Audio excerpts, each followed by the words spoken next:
My name is Jennifer Gray Thompson, and I am the CEO of After the Fire.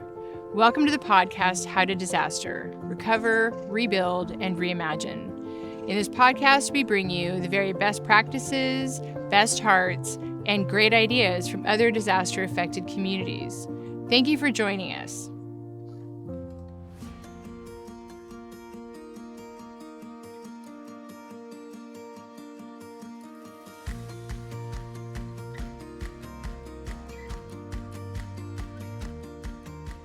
We're back for another episode of the How to Disaster podcast, where we help you recover, rebuild, and reimagine. Today, our guest is Steve Crout, and he is the co-founder with me of Canvas for Disaster Recovery. Canvas aims to help communities better prepare, respond, and recover from disaster through cross-sector collaboration. I'm so happy to bring Steve on today to talk about a variety of topics related to increasing preparedness in communities, how to do it, how to wrap our heads around this word resilience we hear all the time. It is something that is near and dear to my heart, something that we talk about a lot on this program, on the show, on this podcast. It's why it exists. And the novel ideas that come out of organizations like Canvas truly make a positive impact on the community. This is why we're so happy to bring Steve on the show today, so he can lend his experience, working with smart cities, Canvas, and the Readiness for Resilience programs and more. You can find out more about Steve in the description below. Thank you for joining us today. So once again, welcome, Steve Crout. I'm so excited to have you on the podcast. Thank you. Excited to be here. Thank you, Jen. So the way I just wanted to tell the audience, the way that I became aware of you is we were both attending, and you were presenting, and I was just attending a conference put on by Tesla about 3 years ago or 2.5 years ago, looking at disaster and innovations in disaster. And then at that time you were Smart Cities and you were presenting on their behalf. And I actually chased you down in the hallway and gave you a card and said, I would like to know you. And so, here we are, 2.5, 3 years later, and we are not only on this podcast, but we have an effort that we've co-founded called Canvas for Disaster. Can you talk to us about your background in disaster and then leading up to this association that we have co-founded together, Canvas? Well, no, thank you. And it really does go to show how just, conferences really can bring people together.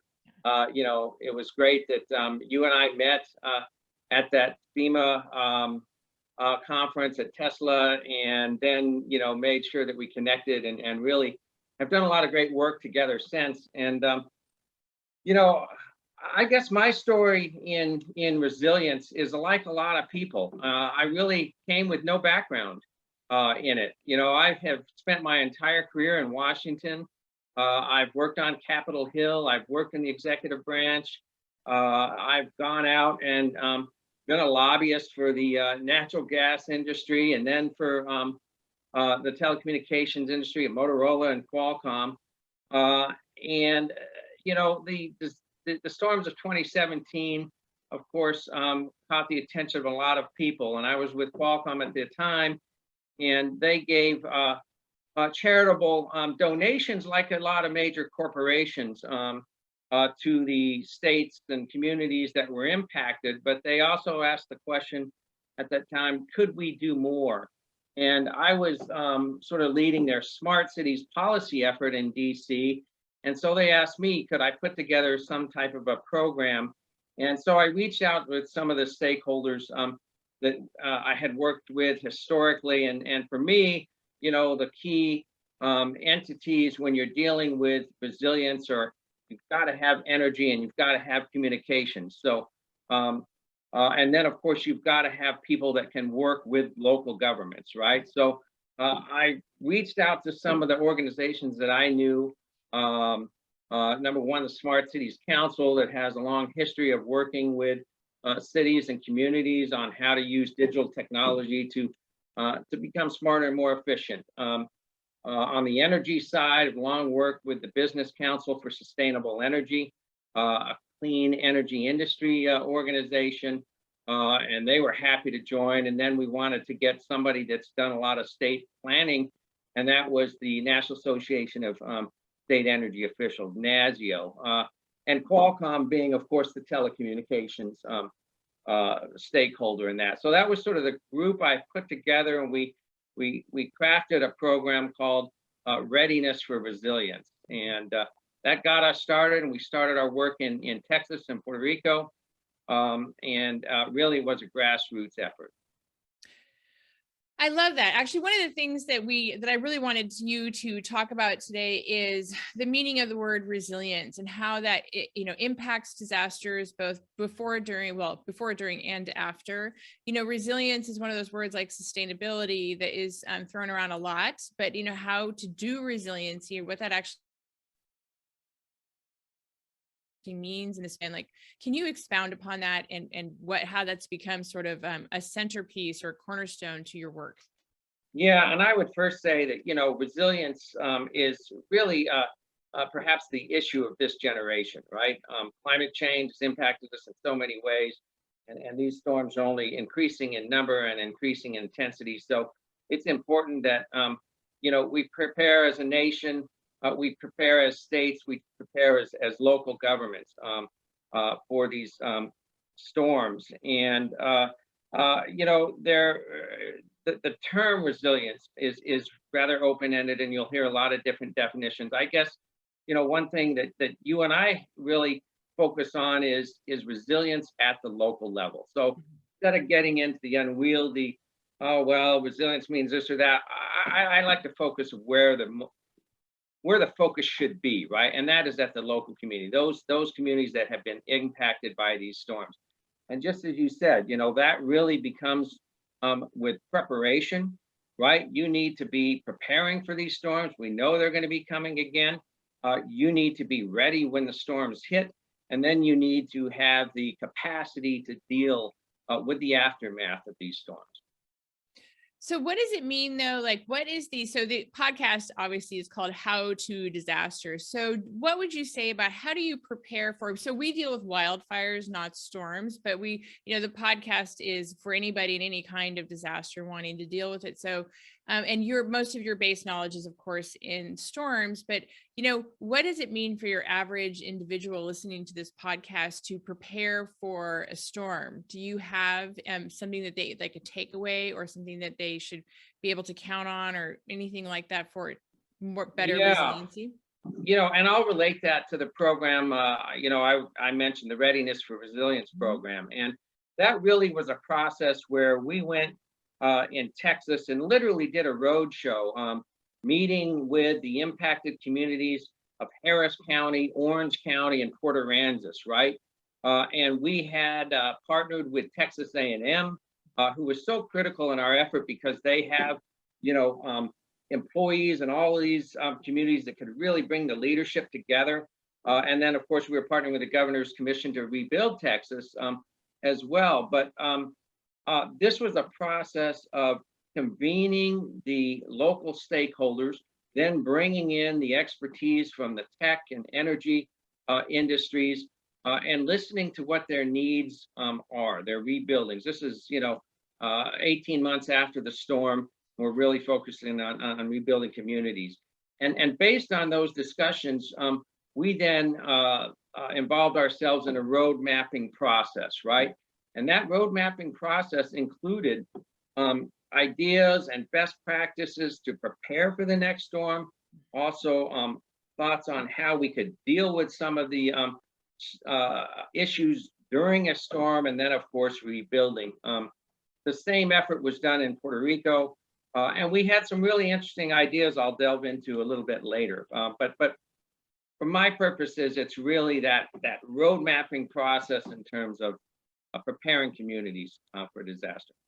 I think it's actually really tough for communities to hear after, if they've just recently undergone a disaster, for them to have to hear, well, yes, this is true, but also you need to build up your resiliency for your next disaster. We were just in Colorado last month for the Marshall Fire, and it was, they'd never had a fire like this before. And one of our messages always has to be like, we're really sorry that this happened, but you also need to sort of expect it to happen again.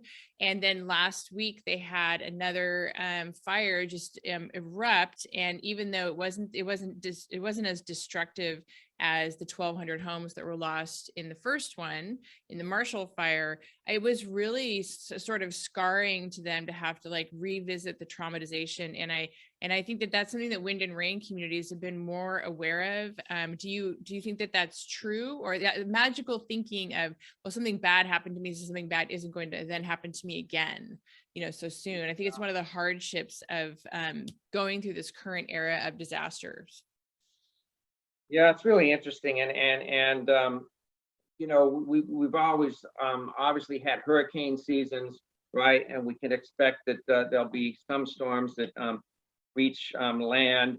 Um, there's always been wildfires, but it seems that the wildfires now are encroaching more and more on communities, right? And so when you're talking about your efforts in Colorado and so forth, these are communities that haven't had to deal with that previously.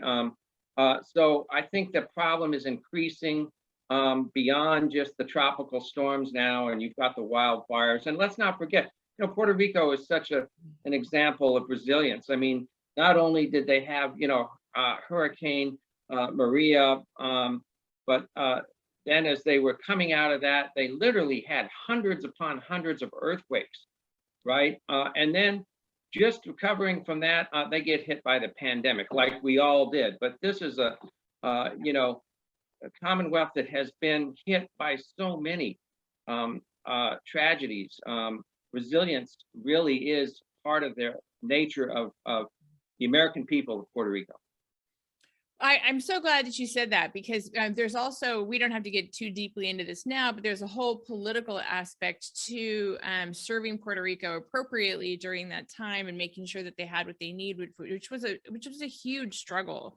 And we both have had George Laws Garcia on the podcast, yours and mine, talking about the need for statehood. And I just want to throw that out there, that not only has Puerto Rico been sort of a proving ground for how to really help a highly vulnerable community, but how that community is actually incredibly resilient at the same time. They also had about over like 52% of their housing was what's called ad hoc, and it was not, built under permitted. There weren't permits, there wasn't paperwork on it.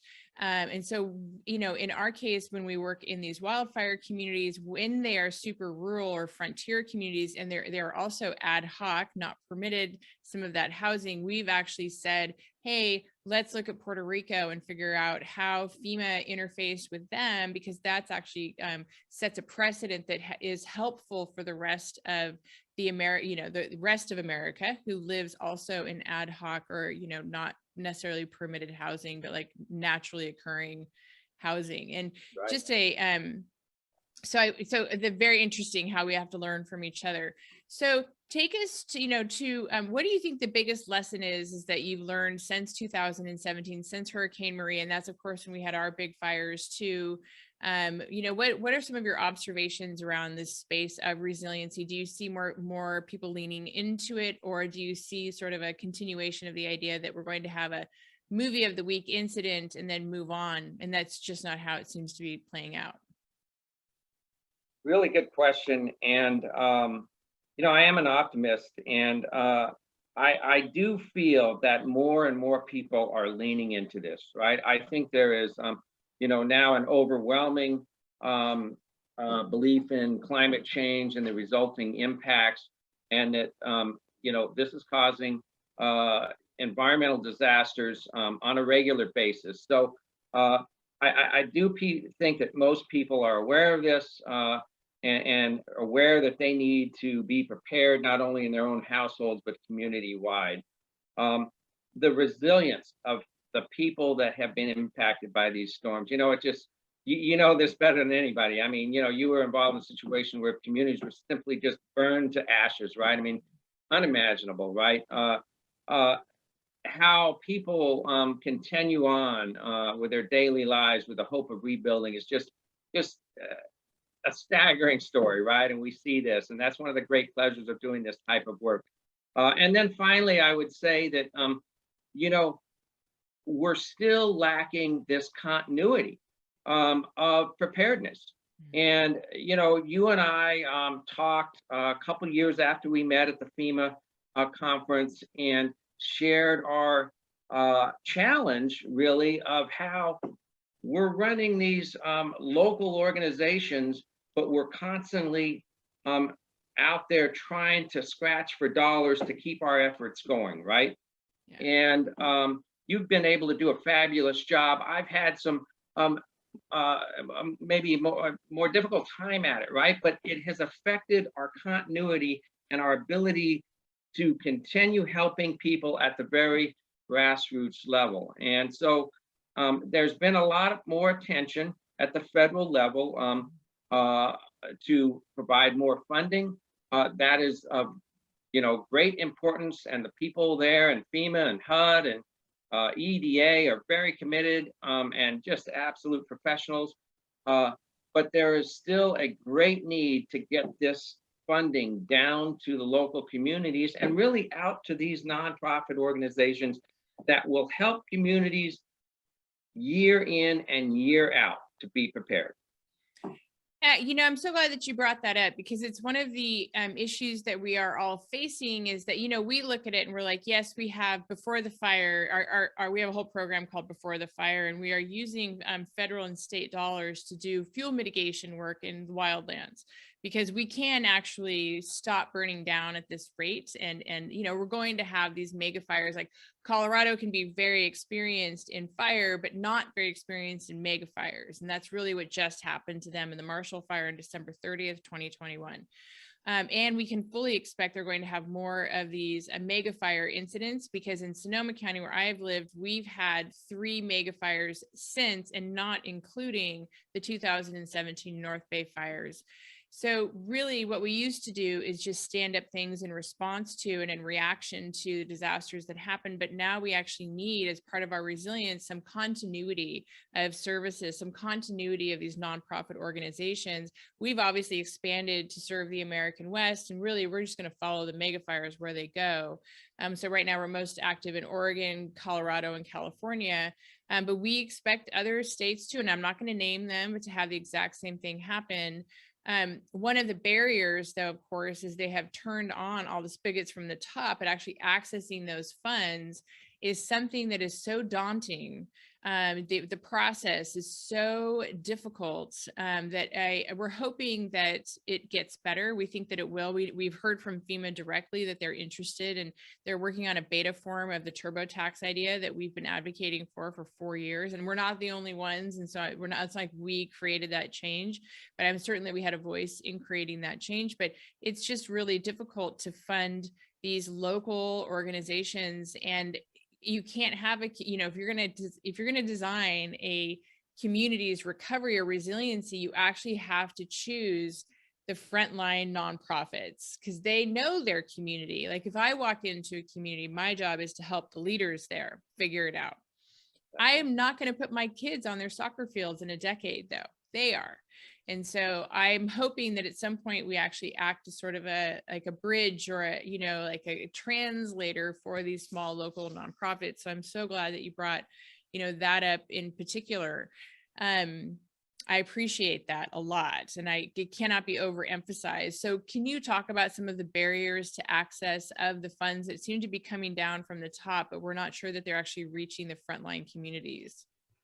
Right. And, it is a difficult process, right? If you're not involved in government, number one, right, you don't necessarily understand the procurement process. And I don't want to be, one of those naysayers about, well, government's just a overburdened mess and doesn't help people.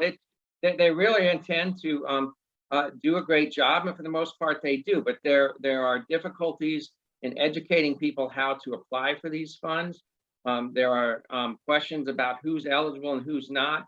And then, even though there has been a new influx of funds, right? Arguably the most funds, in at least generation available,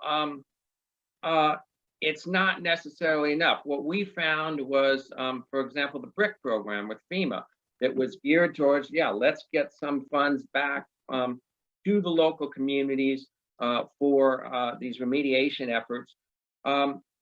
We found, and this isn't the tell-all story, but we found that states already had a lineup of projects that probably hadn't been funded previously, that they were just putting up there in front. And so there was little room for small community-based organizations to propose fresh new ideas and get a piece of that funding.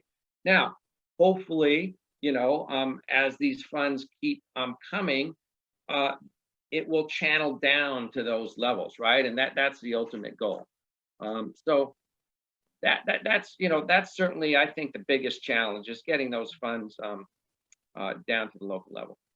I think it's also really hard for the government and for traditional philanthropy to figure out how to direct their funds when what they want is a track record, and they want to say, okay, well, this worked before, so this is what we should do again. But we're sort of in an era of unknowns.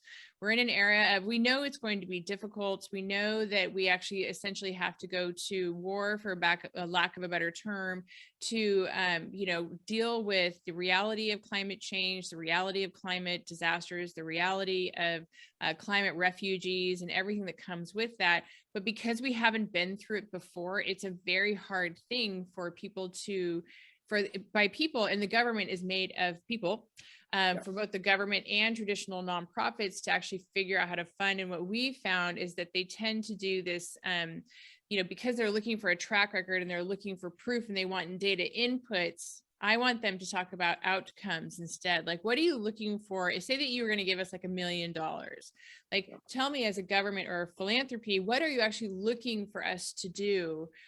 Because here's what we think that we should do. And this is our experience tells us, but there is no track record of this happening before. And so your traditional ways of doing it sort of force nonprofits to chase a mission that is outdated, as opposed to, because they're chasing the funding and they are not chasing the mission of what will come and all the indicators of what we see. Does that make sense? That's right. Yep.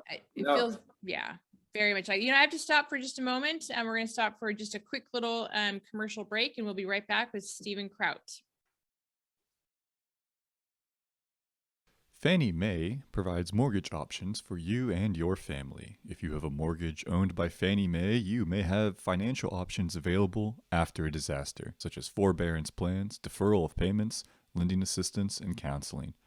Find out more from our Disaster Response Network. Go online at www.knowyouroptions.com/relief or call 1-877-833-1746 today. And we are back with Steve Crout. Steve Crout is an expert in the space of resiliency. He has a long history working in government and with associations. He's also the co-founder of Canvas with me, and Canvas is like an association of folks from many different sectors who all have the desire to listen locally, act regionally, and reform nationally. And so can you talk to us about Canvas and what your motivation was, and the conversation about what exactly is the point of having Canvas? Yeah, and that really does go back to our initial conversation when we were scraping for funding to continue our efforts, right? And we realized, well, we can't really meet this challenge as individual organizations. We really probably need to band together and create a voice. And so we're so happy to co-found Canvas with you, Jen, and your organization's done so many great things. And then we were able to get over a dozen incredible experts in the area of resilience and in the area of housing and energy and telecom and buildings and so forth that really bring expertise to the organization. But the overriding mission is to bring the focus to the local level, because that's, of course, you and I believe that's where the work needs to be done. We need to be working with the people that are directly impacted by these storms. So, we kicked it off by sending a letter to the president requesting additional funds be allocated specifically for these types of organizations dealing with the local communities. We were very pleased when shortly thereafter additional BRIC funds were approved by the president. Can't take full credit for that, but we'll take some credit. And then we've contributed to various FEMA notice of proposals, notice of funding opportunities on how local communities can better or better react to these storms with partnerships, really public-private partnerships with the government, industry, and then local nonprofit organizations. So we feel that we've done a fair amount to sort of bring visibility to the issue of the need for local organizations at the resilience level, and that's like you said, listen locally, act regionally, and reform nationally is our mission. And, by saying that, we're not, we want to be thought partners with the large agencies and the local nonprofits at the same time. Like that's why there's the listen locally. It's not that we think we have all of the answers, but we think that it's going to be increasingly difficult to attend to this huge number of natural disasters and compound disasters, which is something that you sort of related to earlier. I had a guest on, Renee Hanvin from Australia, who has a similar organization to ours called Corporate to Community. And she was talking about how in the last 2 years, especially with COVID, that we're really looking at the era of compound disasters. We're experiencing one disaster while also undergoing another disaster. And, the ability to be flexible, and a lot of that will come from listening locally, is listening to how are people utilizing or deploying their relationships in service to their community, because people are remarkably resilient given the right tools, given the being able to, given the funding, given the ability to actually staff up for capacity. Because one of the things that you and I have talked about is so much of the world of nonprofits really comes down to asking the most talented people to solve the biggest problems for the least amount of money and compensation. And it's that in and of itself is not a resilient structure. It's not sustainable. It's not going to keep and retain the best talent over the lifespan of their career unless they're able to do that because somebody else in their background is actually underwriting the cost of supporting that nonprofit. So do you have any thoughts on that? Well, I do, and I don't want to sound self-serving here, but I'll share my personal story, and I think you've sort of witnessed this with the workings of Canvas here. When we started the Readiness for Resilience program, we had the generous funding from Qualcomm Foundation, and that was enough to sustain us through a road mapping process in Texas and Puerto Rico, which we feel we gave the communities a host of options, 32 project recommendations and best practices on which to rebuild. And we had big plans going forward.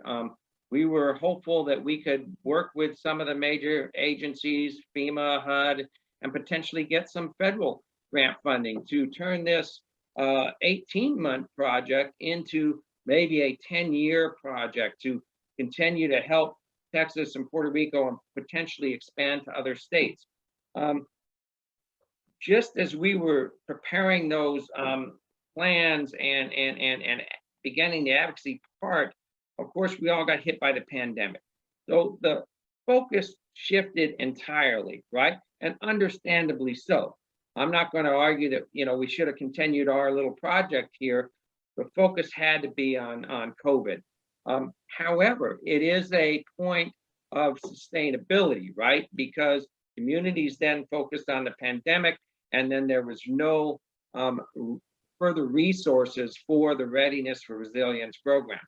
So we have had trouble since that time regaining that focus to continue this effort, right? And so I think that gets to your point that without sustainable funding that can carry you through trouble points, these smaller efforts just aren't going to survive. And these smaller efforts are the ones that are arguably most connected with the local communities that need the help. I think that's a great answer. And it brings me to the term that is often used, which is equity. And I argue that equity in disaster is something that needs to be attended to. But equity in disaster can have many different faces and many different definitions. And sometimes, or often, what that is that you have these smaller communities who do not have the capacity or the it's not that there aren't there's tons of talent in these small communities, but there's just a scarcity of actual bodies, in very little, in smaller communities or communities that have a high amount of social issues. And so what you're looking for is, do I have enough bodies who actually have the relationships in these communities to shore up resiliency, serve communities exactly as they should be served. And one of the things that we have an opportunity to do with both federal funding and traditional philanthropy is to say, what can we do to actually support capacity at a local level by funding capacity, and in a way that doesn't make them spend all of their time too, like filling out forms. I know that we have we have one federal grant and 2 state grants for our Before the Fire program. And that takes all the brain power of the amazing Molly Curley, who has, an MP and an MPA, and also, I'm sorry, an MPP and oh, there's my dog, and an MBA. And so, there's actually a huge cost to doing that work. And if we didn't have somebody with that amount of talent, we wouldn't be able to do it. And that too is an equity issue, is that how can we actually support these communities that are also subject to compound disasters? Because as you said, as soon as COVID hit, everything went to COVID, which it should, not a problem. But then we started also experiencing compound disasters, storms, tornadoes, and also off season. Like, why did we have a tornado last week in Louisiana? That's or right, 2 yeah. tornadoes going through New You know, Orleans. don't forget the ice storms in Texas. Yeah. Who would have Yeah. predicted that, right? So Yeah. it is compounding. So tell us, what would you like to see over the next 5 years in an ideal world in the space of disaster? If someone's listening to this who's a government official or a lawmaker, and what would you like to see over the next 5 years, ideally, to deal with these compound disasters? Yeah. Well, okay. So, there are compound disasters. So there needs to be this overarching effort, right, to combat climate change, no doubt. And it's good to see that, we're back engaged at the international level, and fully committed on a federal level here with clean energy programs and so forth. Then, right, you get to the issue of the local communities as well. And there are no question issues of equity, and that is, there are bigger cities, towns that have the capacity to deal with the bureaucratic process of applying for federal funds. There are smaller communities that just don't have that capacity. And, one of the things we did with the Readiness for Resilience program is we made a serious effort to, I'll just point to Texas. We met with Harris County, very populous, well-to-do, right, has the resources. We also made sure we met with Orange County, rural community, much smaller population, right, that was not as familiar with the whole process and really needed our help. And then Port Aransas is sort of a mid-size. So we made certain to sort of scope out all sizes of the communities there. I'll give a shout out to our friends Kelly Thompson with Vieques Love, the island of Vieques off the mainland Puerto Rico, right? Not the huge population there, and what Kelly did with her colleagues was tremendous. Well, some of the larger communities may have had more focus. She was able to fly in satellite service, right, and deal with GPS tracking to get, actually, a lot of these homes don't actually have street addresses, right, that are identifiable. So they had problems getting the resources to some of these people. So they helped solve that problem. So that's another example of a small community that, needed a little extra help, but once they got rolling, they've done tremendous things. So big issue there that you've nailed. I love Vieques Love. And for those of you who haven't looked at all of our podcasts, please do go and find the one with Kelly Thompson and Mark Martin Bross, because Just her discussion alone about building resilience hubs. They've got 3 on VACAs now that, make sure that they have portable Wi-Fi and certain things that they will need, satellite phones, but also like multiple redundant methods of communication too, and a really very impressive effort. And it's not like she was on necessarily the front lines, but she actually had the talent and the relationships, and she chose Mark Martin Braz, who she knows well, to be sort of the point person. And because he already had pre-existing trust in the community, he was highly successful. And he was more successful than if somebody, else came in who is a leader in this space, but doesn't have those relationships. There's just no substitute for that locally led effort and design.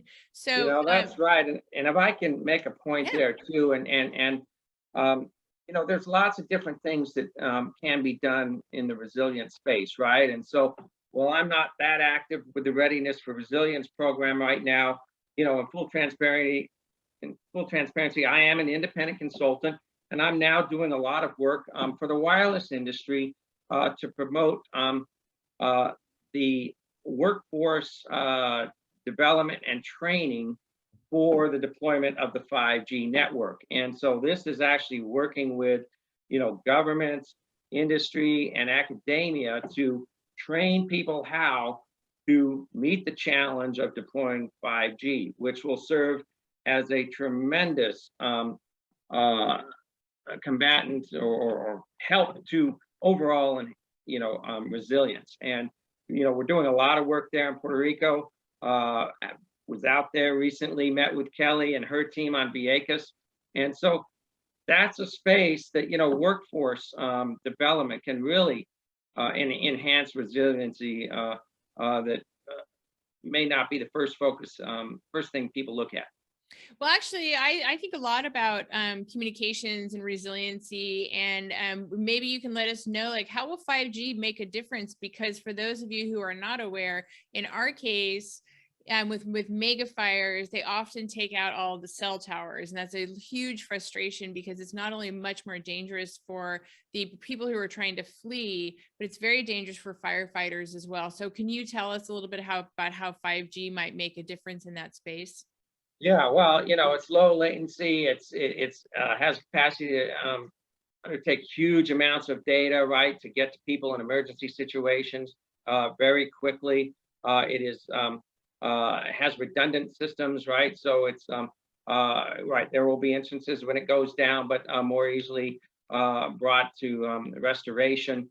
And obviously, when your whole town is under siege, right, there will be temporary shutdowns at the very least, right? But you can, drop in cell towers and so forth. There are cows, cellular on wheels, and things of that nature that are really helpful in a disaster response. And we have tower companies, right, that are working, with renewable energy to become more resilient as well. So there's a lot of interesting things that are going on in the telecommunication space that enhance the overall resiliency of the infrastructure. Well, communications is it's a cornerstone of how resilient we are, and having those, it's like what VACAs did, those sort of redundant systems, the ability to use cows, to bring in portable Wi-Fi, to help people actually navigate, during a disaster has to be a cornerstone of our resiliency moving forward. So I'm glad to hear that you're working in that space. So is there anything, Stephen, that you wish I would have asked you today that I have not asked you? Well, okay, so I'll start here. Okay.